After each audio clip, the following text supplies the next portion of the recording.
So now we're going to look at bungee jumping features of a graph.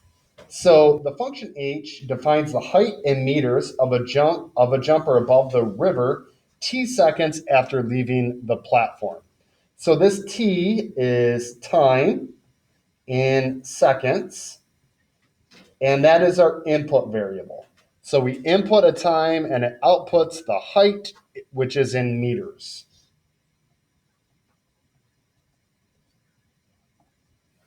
Now, we need to talk about some things right here. So if you look at h of 0, at 0 looks to be about 80 feet. You can't really tell. I would say 78, 80 feet. So I'm just going to put h of 0 equals 80. And if you look at this, the key feature of this is our vertical intercept. At 0, it's at 80.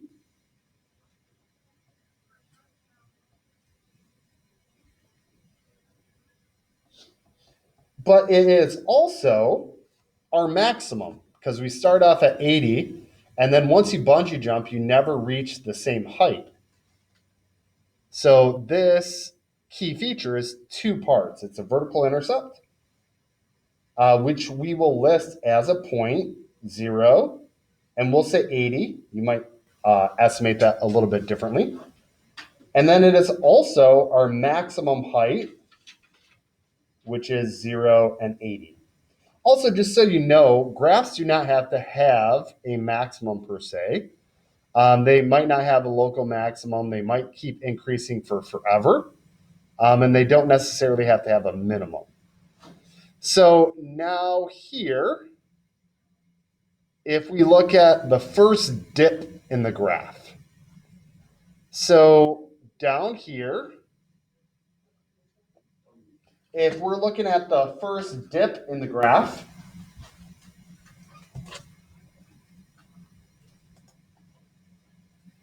so now if we look for some other parts, we talked about our vertical intercept, and our vertical intercept was a point 080. We can also match that to just say h of 0 equals 80, or that really is a point, we would list it as a point 080 as our vertical intercept. And then on here, our maximum, we would probably list right here h of t equals 80. But again, we would list our maximum as a point that's at 0 seconds. The graph is at 80. So now if we're looking at for a horizontal intercept, where does this graph touch the x-axis? And in this case, it doesn't, which is good because you're bungee jumping and the horizontal axis would be you touching the ground. And you for sure do not want your body to hit the ground if you're bungee jumping. That obviously could get hurt very bad.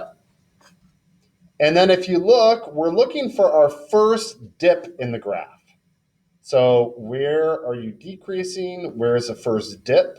So we could call that a local minimum if you wanted to, or we could say that this is an interval of decrease from about 0 to 4 seconds.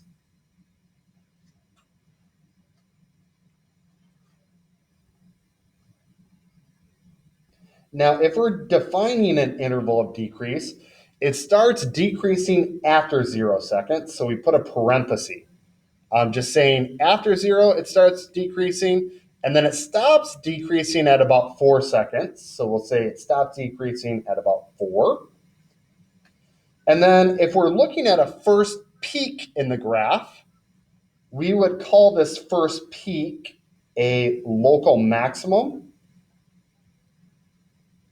So I'm going to say that that's a local max. But that looks to be about the 0.9, and I'm going to estimate that to be about 42.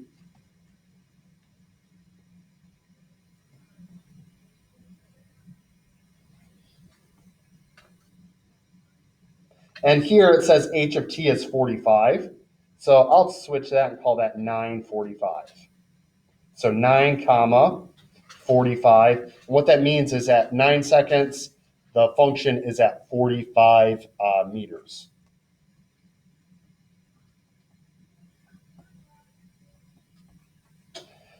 So we matched each feature and talked about them, listed them as intervals. So we talked about the range, an interval of decrease could be from 0 to about 4. Then we enter an interval of increase from 4 to about 9. Then we have an interval of decrease, interval of increase, interval of decrease, interval of increase, and so on. So this graph alternates up and down. And what we're going to do here is talk about the greatest height that jumper is from the equation. So if we talked about an expression or an equation, the key feature of the greatest height is our maximum. If we're listing that as an expression or an equation, really most people will list that as a point. It's at 0, 80. If you wanted to list that as an equation, we would say that's where h of t equals that maximum point 80. So either of these is okay. So the height from which the jumper was jumping, that would be the initial value. So h of 0 equals, so this h of 0 tells you the initial height, but that would be 80. And then again, they call this the vertical intercept. You will also commonly hear this called the y-intercept, because again, the vertical intercept is a fancy word for the y-intercept. And then again, this key feature of h of 0 is 80. You're probably going to see it listed as a point more often than not. So you can put 0, 80. So on here, the time in which the jumper reached the highest point after the first bounce. So if we're looking for that key feature, the highest point here, we would say h of t is 45. So the second highest point, it would be h of t is 45. That key feature is called a local maximum.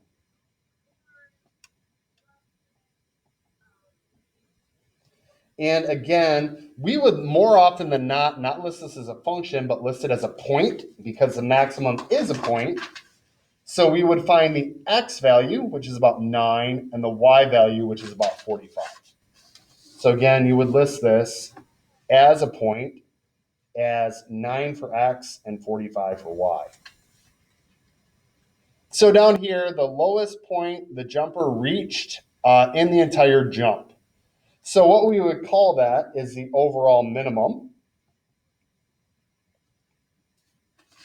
And then to look for the minimum, it's actually down here. We would say when is the function at about 10 meters? So what time is that? So you would say h of t is 10 meters to express that as an expression or an equation. But really, you would say after, to estimate that, it would be 4 seconds, you're at 10 meters. So more commonly, you're going to list this as a point. So you would say 4 seconds, 10 meters, and list your minimum as a point. So again, when we had to use the graph to estimate h of 0 and h of 4. So what height are you at 0 seconds and what height are you at 4 seconds? So we would say, well, h of 0 equals, and we need h of 4 to be equal to, oops, let me put the parentheses. Then we'll go back to the graph and look. So again, h of 0 is about 80, and then h of 4 is about 10. So you start at 80 meters, and then after 4 seconds, you're at 10 meters. Put a little line between there to show they're separate. Then estimate the solutions to h of t is 45 and h of t equals 0. Now, we already talked about that. You never hit the ground here, so there are no solutions. However, we can go and see where are you at 45 feet.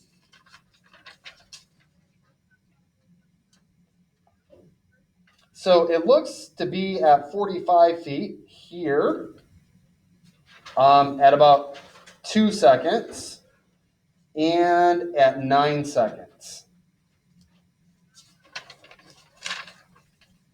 So h of t is 45. If t equals 2 seconds and t equals 9 seconds. There's two solutions.